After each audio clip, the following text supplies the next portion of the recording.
Welcome to the Landscaping Podcast. My name is Joel Barnett and I'm your host. And today's episode is one for the plant lovers. I'm interviewing Jac Semmler. So she was originally working for the Diggers Club, but now she's with Plant Society and also writes articles for the Planthunter. Jac definitely loves her plants, and we discuss the articles that she's writing for Planthunter as well as her role with the Plant Society. And she's actually opening up her home garden this weekend, the 4th and 5th of December, in Frankston for the Open Gardens of Victoria. So if you like the cut of her jib and want to head along and check out her garden, which she describes in this episode as well, it's a good opportunity to do that this coming weekend. So hopefully you enjoy this chat with Jac Semmler. Jac, thank you very much for joining us on the Landscaping Podcast. So the first question I've got for you is how you got into the horticulture and landscaping industry to start off. So I've had a little bit of a roundabout journey. I grew up on a farm and I come from, generations of plants, women and men that have always had big country gardens and grown amazing gardens in very tough conditions. But I think I went through a period, because I was quite good academically, where I thought I had to have like a career and get qualifications and that kind of thing. So I actually came back to working in the landscape industry when I was in my 30s. And so I did work at an amazing Indigenous nursery when I was studying at uni. But then I think I just got to a point in my career where I just didn't feel that kind of love and that satisfaction that you do feel when you're working in landscapes and with plants. And so it was a bit of a career change. I came back and retrained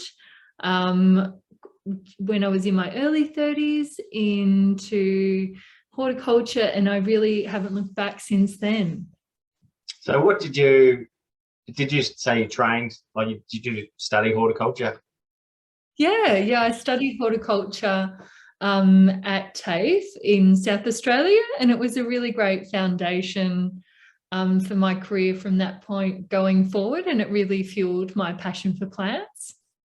Were you doing anything in before you're 30 in relation to horticulture? Did you do your own gardens at home or anything like that? Did you have the passion then?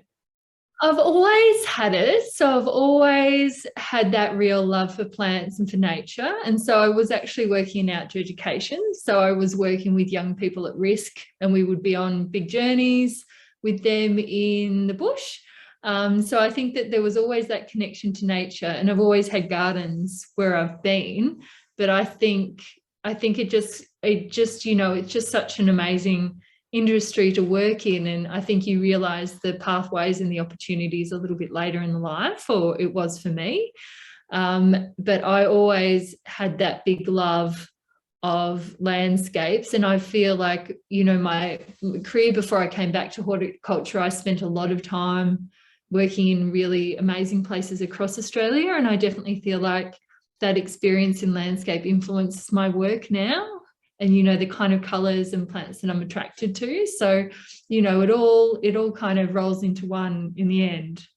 Yeah, I've got a guy who's starting with me tomorrow. He's a chef and he's 30, and he's starting as a landscape apprentice tomorrow. So like you say, you take a while to realise that you love it. And because he's a chef, he had to do a bit of different work during the lockdown, and he worked for a landscape and realised how awesome it was. So my Yeah. So when you were studying, was there any particular job you're looking forward to get to after the study? I think I was quite fortunate. So when I was studying, I started working casually for the Diggers Club. So the Diggers Club, I was in Adelaide, and the Diggers Club has an amazing store in the Botanic Garden. So I started working there part-time in retail, which I think for anyone is a really great kind of experience to have if you especially going to work in like gardening and garden education, to really be at the coalface of assisting people have success with their plants. And so I kind of got into it that way, and that was a really good experience. I think also studying in Adelaide, they've got a very Mediterranean climate on the plains. It's very harsh in comparison to other environments in Australia. And I think that was a really good foundation for plant selection, choosing plants that really perform and are amazing in extreme environments. So it was a really good way to start off professionally in horticulture. Yep. Yeah, I agree as well. Like I started before I started landscaping, I worked for a year at a nursery while I was studying horticulture as well. So the same deal. Like, well, my plant knowledge for a landscaper is probably top 10% of landscapers, but yeah, in terms of overall, not a lot. But yeah, that was 17 years ago, I think, and I still remember people coming in with Yeah. certain plants saying, the very first plant actually, someone came in wanting a star jasmine. So it was my first day. I had no idea what I was doing. Took them over to the table. I saw a plant that said jasmine. So here it is. So they got jasmine polyanthum. So it wasn't a good start, but it was, yeah. But I still remember all sorts of things just from that working at the nursery. So it does help working with people and knowing what works and what doesn't in the early days. Absolutely. Absolutely. I think it's a really good foundation, and it really accelerates the learning that you have as well. So, how long did you work at the Diggers for? Because I saw you left there recently. Yeah, I've got an amazing new position with the Plant Society, but I worked there for about 5.5 years through different roles, and that was quite incredible as well. And I think, like, sometimes I think, oh, maybe I should have started in horticulture earlier because I just love it so much. But I feel like, no matter what experiences you've had, you can always use them in different roles as you kind of move forward. And it was really great to have the experiences that I'd already had through different careers when I started working for the Diggers Club. And so I did different roles, including being a seed manager and also leading the ornamentals, so ornamental plant selection and ornamental gardening at the Diggers Club. And it was really an amazing experience.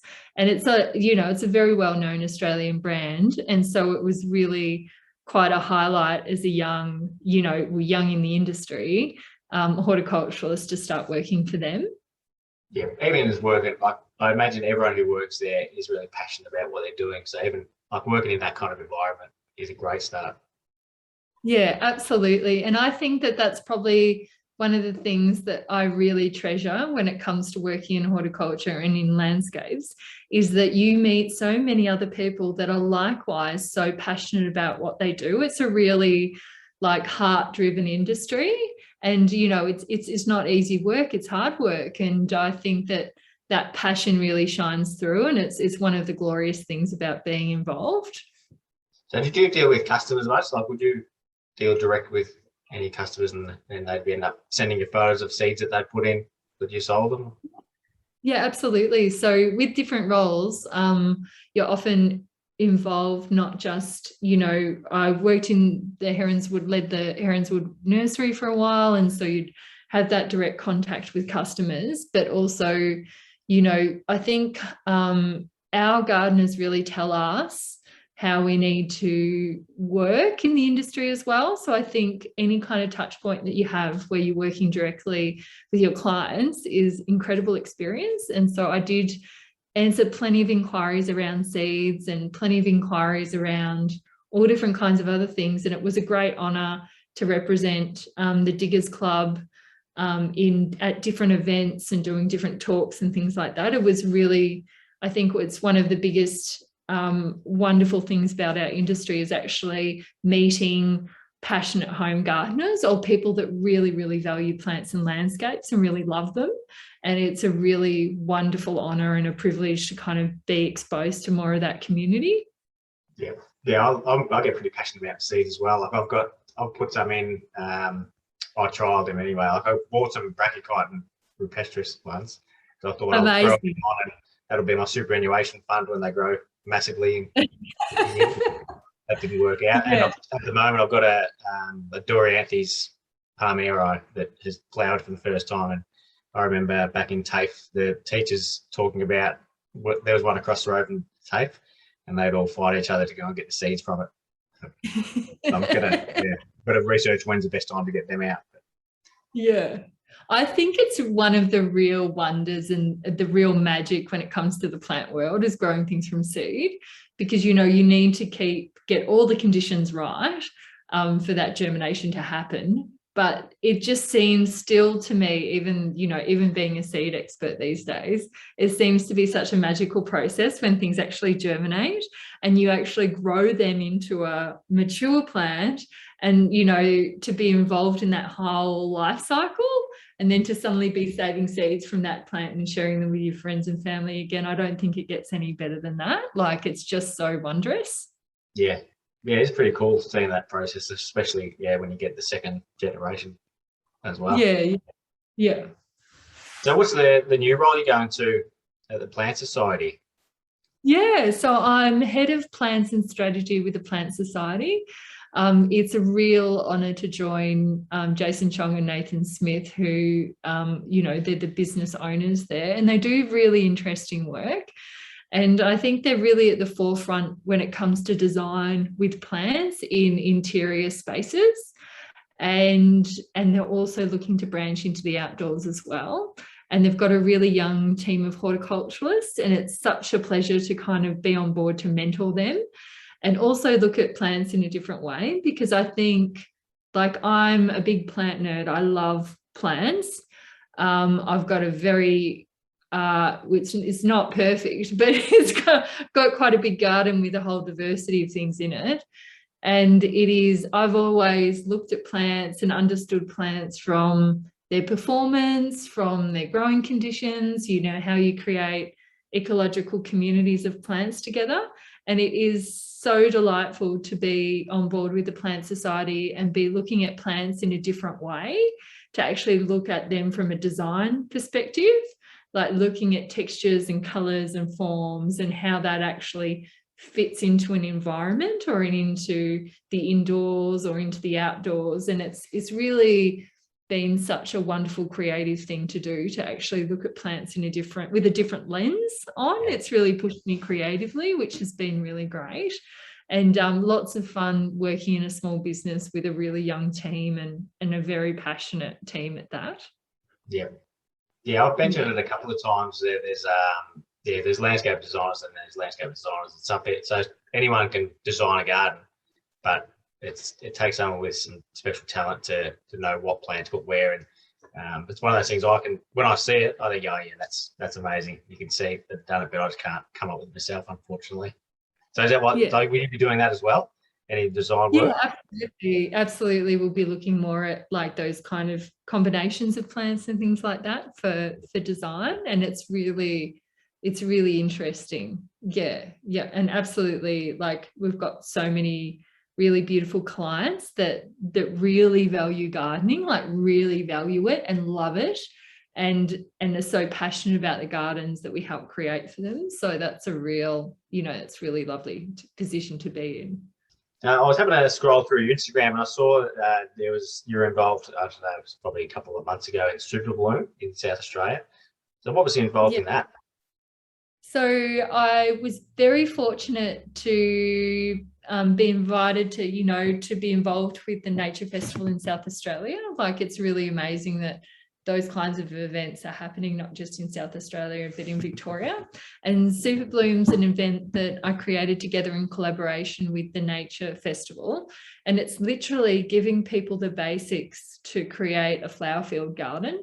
And so Super Blooms are natural phenomenons that happen around the world where, you know, the wildflowers, the flowers flower in such an extent that the colour can actually change their landscapes. So definitely have a little Google at Super Bloom in California, and you'll really see what I'm talking about. But I'm sure in different landscapes you've been, you can see, even if they're weed species, sometimes these natural events happen where so many things flower that it really creates this impact in the landscape. And so I'm a big believer in beauty when it comes to gardens and flowers, and lots of them throughout the year. And so it was really a wonderful event to create a space where people can really learn some basics around propagation of cuttings and how to sow seeds so that they can grow a lot of flowers themselves. Because I think that that's probably one of the big principles that I use at the moment in my work, is just having a mass of plants. Like, I think I'm a very plant-driven designer. And so the more plants, the merrier in my book. And so it's such a treat when you can work with home gardeners to give them the skills so that they can grow as many plants as possible as well. So are you also educating about plant selection, or is it around how to propagate? It was mainly about propagation, but I think that there's definitely room when it comes to plant selection, because I think that there's, beautiful plants out there, and we really want people to have success, especially if they're beginners or, they're a bit new to gardening. Choosing the right plants for the right position is probably one of the key things to do. Yeah, because you want them all flowering at the same time, so you got to pick the right varieties as well if they're not all the same plant. But yeah, I love propagation as well when I was studying horticulture, because and we had a rain day, so the other day some of my crew couldn't work outside, so I went and bought some rosemary and got them all propagating rosemary, because I want to make some restringia sorry. I want to make some restringia balls, so they propagate about 240 restringias for me. Oh, fantastic. Let them grow, awesome. and yeah, nice and easy. Yeah, absolutely. And I think it's a skill that people are losing a little bit. It's quite straightforward, especially if you're using Wingia or any kind of salvias, or even people often think that things like geraniums are a bit of a granny plant, but I love them. And they are so easy to propagate. Succulents as well. They do so well from cuttings. Yeah, I reckon it's probably 3 days ago, I was driving past a house and the fence was just covered in red. And I thought, oh, wow, that looks amazing. And yeah, it was just geranium covering the fence. Yeah. So yeah, they are a nano plant, but they do look awesome. They certainly have a place. Yeah, absolutely. There's nothing wrong with the granny plant in my book. And I saw that you've got, what is it, Heartland. Is that your property? Yeah, that's my personal garden. So I've got timing worked out well. You've got that open for Open Gardens Victoria. So absolutely. I'm a little bit so that'll be this weekend by the time this comes out.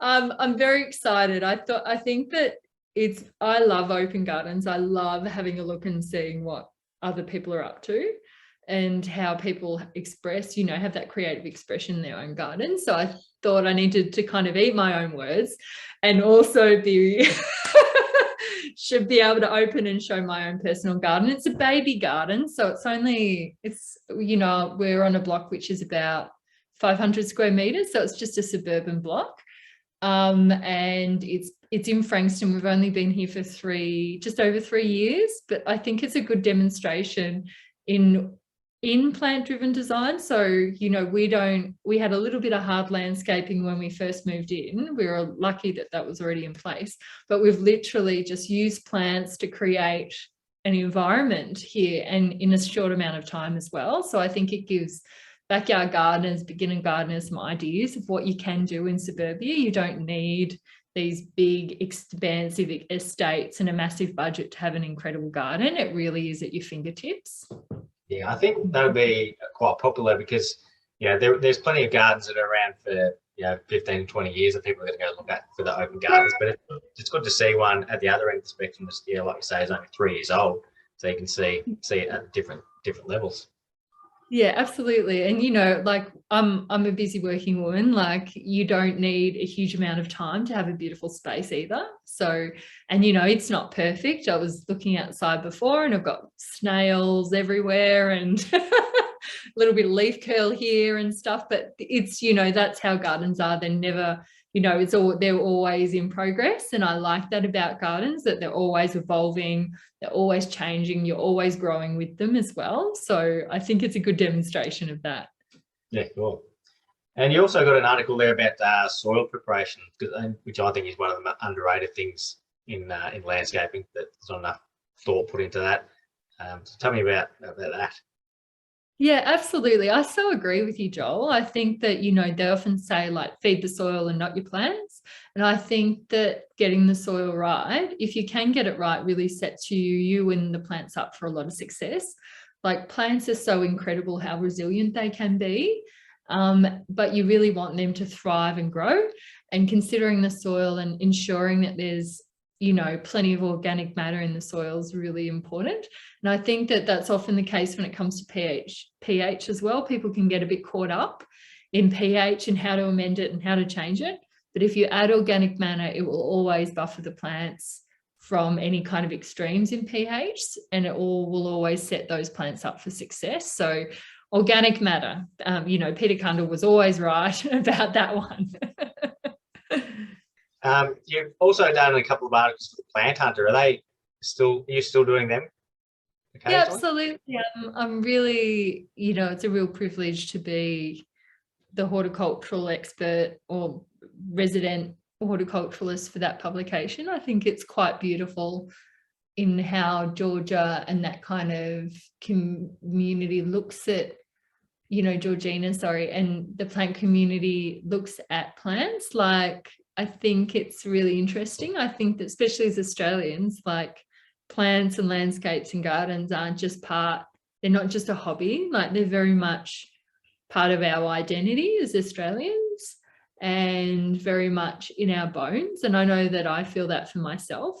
And it's really so wonderful to have publications, not just the Planthunter, but also she's done a fantastic hard copy publication lately called Wonderground, which has really great articles in it. And so, and Planthunter is an international, publication, and it's well renowned. So it's a real privilege to be contributing to that. And just another way to kind of be able to reach out to gardeners, whether they're experienced or beginners, and just really share that joy that's gardening. Yeah, so it's a real treat. And I think it helps me too, because often, a bit like you probably, Joel, like you spend so much time flat out on the tools, busy with work and that kind of thing. And to have these moments, and I imagine these conversations are the same for you, just to think about our practice in different ways is always a bit of a treat.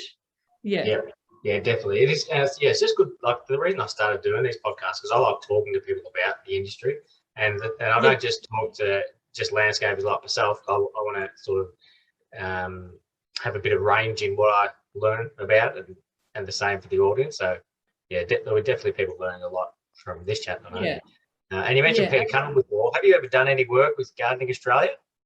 No, but they're coming to my garden this week. I'm a bit terrified. It's like your childhood hero coming to Gardening Australia, coming to your garden. Don't know if I'm ready. You've got a bit going on at the moment there. Yeah, I know. It is a bit crazy, but in a good way. I think in a really lovely way. It feels like a really creative time in my life, and amazing to kind of share it with the public, to share, to meet people like yourself, to have these kinds of conversations around gardening. It helps my thought process. And so, yes, I feel very, very honoured that Gardening Australia are coming. Hope they don't see the weeds, but anyway, the magic of television. Fingers crossed. How would you describe your garden? It is like a tapestry. A friend described it, that she came over the other day, and she said it's just like a tapestry of foliage and flowers. You can't see any bare ground. And so for me, it's very experimental. Like, I find that my home garden is not just an expression of what I love and what makes me feel at home, but it's also like a bit of a lab. Like, it's a bit of a testing ground for different kinds of plants and different plant combinations.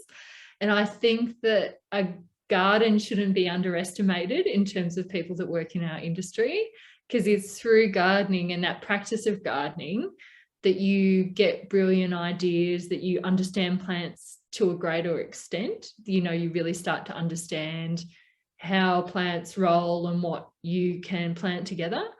And my garden, I think I'm quite fortunate because it's on a corner block, and so the house is squashed over right next to the fence on one side, and it feels like we've got all these different spaces, and so it's not traditionally a coherent garden. I've got these little pockets of garden kind of all throughout it that are very different, and I like that because I feel like I've got room for expression, but also room to grow different kinds of plants. And so, like, the latest thing I've done, I've got a verge garden. So I've dug up all the nature strip this year. Like, definitely lockdowns in Melbourne have been beneficial for getting things done in the garden. So I've got like this rain-fed verge, and it's got a mix of native wildflowers and Mediterranean wildflowers and different kinds of really hardy, resilient plants, you know, that will do really well in not getting any, you know, any extra irrigation throughout a year. And it's mulched with pea gravel. And so it's very naturalistic. But then as you kind of walk up the driveway into my garden, there was like a 6 by 10 meter section of lawn that's now a perennial garden, but not in kind of a traditional classical sense of a perennial border. I've got lots of annuals and lots of different kinds of perennials and little shrubs and things, and it's all kind of combined in together to create a naturalistic garden. But it's more in kind of like, I think naturalism's been a massive influence when it comes to gardens, you know, especially in the Northern Hemisphere, and that started to kind of trickle into Australia a little bit more. But this is more naturalistic in an Australian context. So even though it doesn't have a lot of Australian plants in it, it's definitely got colours that relate to the Australian landscape. So lots of green, like lime greens, greys, silvers, you know, yellows, mauve, you know, a bit of mauve, blues and burgundies and browns. So it's got a kind of different kind of colour palette to what you might see traditionally in other kind of naturalistic landscapes. And it's still like, it's for me, it feels like a bit of a wild mess where there's flowers and foliage happening all year round. And it's a very dynamic kind of garden where I feel like I'm more kind of editing things out rather than tending a perfect kind of static garden. And it's really inspiring and kind of exciting around different things. Like I've got a lot of things that have self-seeded and they kind of do their thing each year, and I'm kind of managing the little self-seeders and pulling things out and transplanting things around so that it all feels like it's beautiful.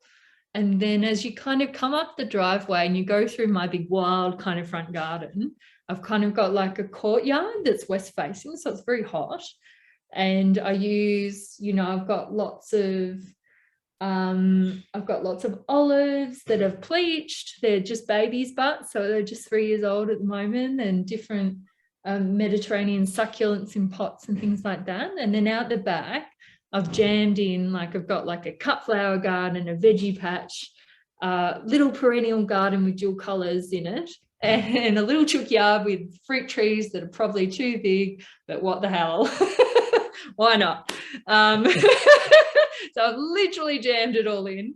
And then we're quite lucky around the side, there's this tiny little courtyard. And so it's very cold, it's very shaded. And I've got a little green wall in that section. And that's what our bedroom looks out onto. So you've just kind of got this lush green wall of different bits and pieces. So it's like a bit of a taste tester of gardens, I suppose, where you can have a little bit of everything as you're kind of going around. And it's been a real treat to be able to have these different areas in my garden to have, because, you know, I love plants so much. It's really hard just to choose a small palette of plants. You know, you always kind of want to jam more in. And so having these different spaces in my garden has really allowed me or given me the ability to try different plants and use different plants in different ways. And so, yeah, it's a bit crazy, but in the best kind of way. Yeah. Lots of plants. Yeah. Yeah, there's a big 500 square meters block. Yeah. Now, I was asking this question every podcast to start off with, then I'll stop doing it a little bit, but I'm fascinated to hear your answer to it. What's your favourite plant? Oh, it's like choosing your favourite child, isn't it? It's very hard to choose. Yeah, I would choose I'll choose a couple. I really love, sometimes you're hunting for plants. You know, you see something in someone's garden or you've seen it in a botanic garden and you feel like, I need to have that plant in my own garden, and you're on a hunt to try and find it. And especially I think that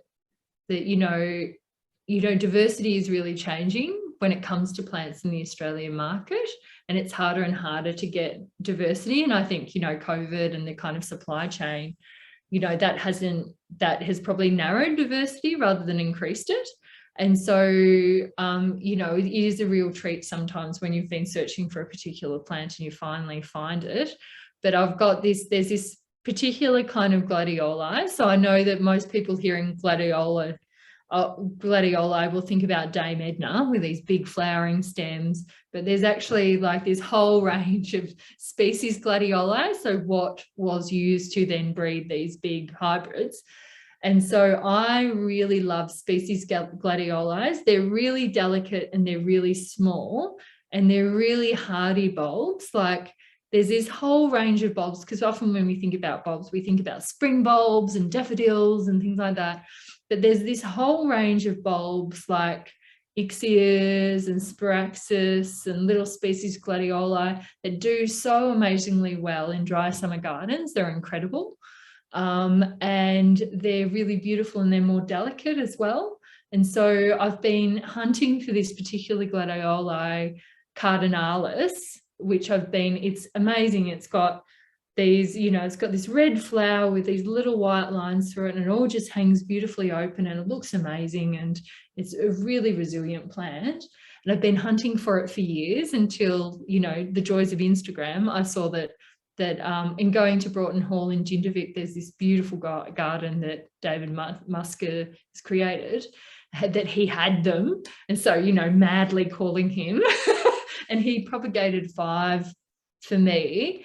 And I just got my hands on them recently. So I went and visited his beautiful garden, and he had 5 for me. And they've just started flowering and it just feels magical.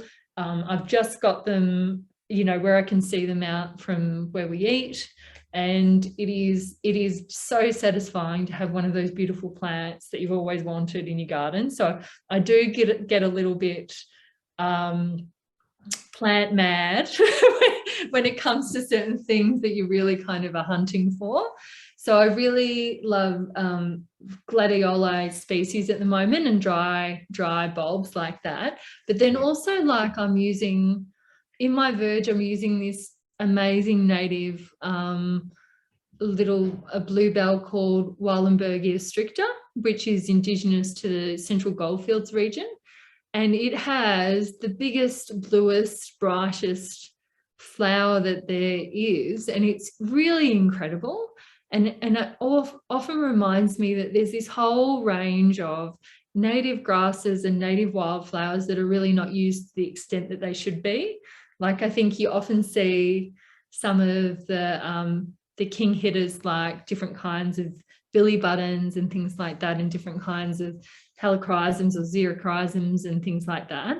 But there's also these other treats out there when it comes to wildflowers, and those bluebells are incredible. And that species in particular, Wallenbergia stricta, is really, really amazing. And so that's a treat. But I think no matter what, I will always be a big lover of salvias.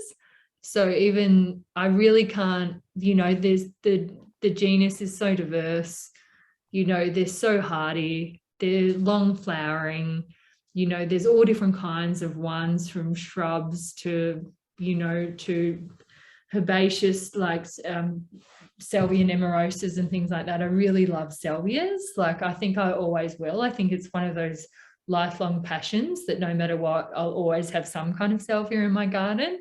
I'm a big lover of salvias. Yeah. But then also, the native wildflowers, dry bulbs, that's kind of where I'm at the moment. Yeah. Yeah.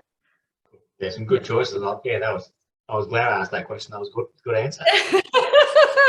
I could keep going, Joel. I really love it. There was a sentence on your Instagram bio that piqued my interest. It says, big questions on the future of ornamental gardens and identity.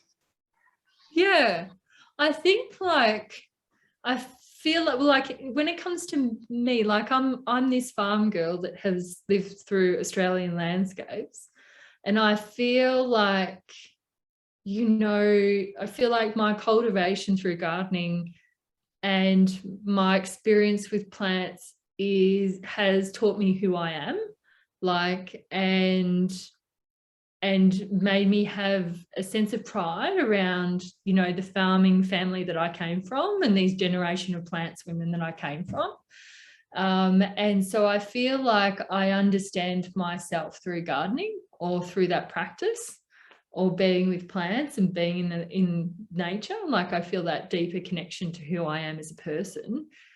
And I feel like we as a country are starting to have a bigger understanding of who we are as we kind of move forward as well, because a lot of the gardening practices and the typical garden or the mainstream garden plans are all things that have been originally imported at colonization. And so I think that there's this big reconciliation with people's relationship to landscape that is going on in a lot of the community. And I do still have really big questions of where Australian landscapes are going and what gardens of the future in Australia will be. I think that there is space, and I don't really have time for native versus non-native debates or anything like that. I'm very agnostic when it comes to plants. I really believe that if a plant performs in that environment, and it will continue to in 20 years, then why not use that in your arsenal? Why not have that in your toolbox of plants?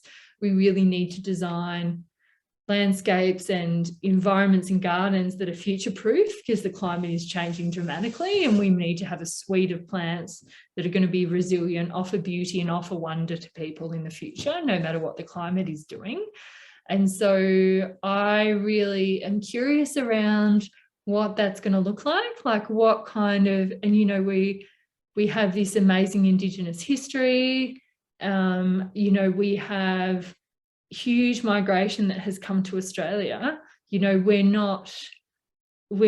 sometimes it seems like we're still producing English gardens. So I'm looking to see what that evolution is going to create when it comes to landscapes and gardening. I really want to see what the future holds. I think it can encompass everything. Amazing, thousands and thousands of years of Indigenous cultivation and amazing species, incredible plants in these amazing landscape, and then what that will mean kind of going forward. So yeah, I just feel curious, and I'm sure that you do too, and the listeners as well. Like I think that being a practitioner in landscapes, or being a gardener, or being a plant lover, you have that contemplation time where you have kind of an innate curiosity around plants and about the future of it. So I think that, yeah, I'm interested to see what happens and to be part of it. Yeah, I've seen, I've noticed Philip Withers, he seems to be doing, he's been putting a lot more thought into it, seems, that kind of thing, where choosing Indigenous species as well as ones that aren't native, but they will work with those plants as well. And I found doing designs like native, like the client might have wanted a native design, and then I was thinking of a plant, thinking, oh, this is the perfect plant. No, it's not native, so it can't go in. I don't think it does, like you said, it doesn't make sense. Yeah, absolutely. And native is such a big term for for a continent that has so much diversity in terms of like conditions and growing climates. Just because it's native doesn't mean that it's going to survive and thrive in the environment. Yeah. So what have you got coming up in the next 12 months or next year? Is there any big plans ahead? Like, are you doing any are you doing any more sort of education kind of things? Or you've done a couple of seminars? Absolutely. So I'm really excited for the next kind of year to come with the Plant Society. I feel like it's a really exciting collaboration, that they're at this very exciting point in terms of moving forward and going more into the outdoors and more into our community. So very excited about working with Jason and Nathan closely and their team there, and all our glorious clients that work with us. But I'm also excited I've got a bit more flexibility these days, and so I'm really excited to have more conversations with plant people and to get out and about a bit more. Like, I think there's nothing better than getting on the road, visiting gardens, visiting open gardens, going and talking to growers. Like, that's something that I've really missed through lockdowns. And so I really feel that hunger to get out and about and have those experiences in nature, to get that inspiration, to get out and about. And I'm sure that there's going to be more events that I'm running and things like that. And my Instagram is definitely the best place to find out what I'm up to. And I think recovering from my open garden. Oh, yeah, that's worked out perfect time because that's on this weekend. So yeah, hopefully. I think really perfect timing, first weekend of December. And if anybody needs any information for that or any other open garden that's happening, you can just go to www.opengardensvictoria.org.au and it's got all the information there. Perfect. All right, Jac, thank you very much for your time today. I really appreciated that chat. It was great. Thank you. Oh, no worries, anytime. It's always a pleasure to have a bit of a plant nerd.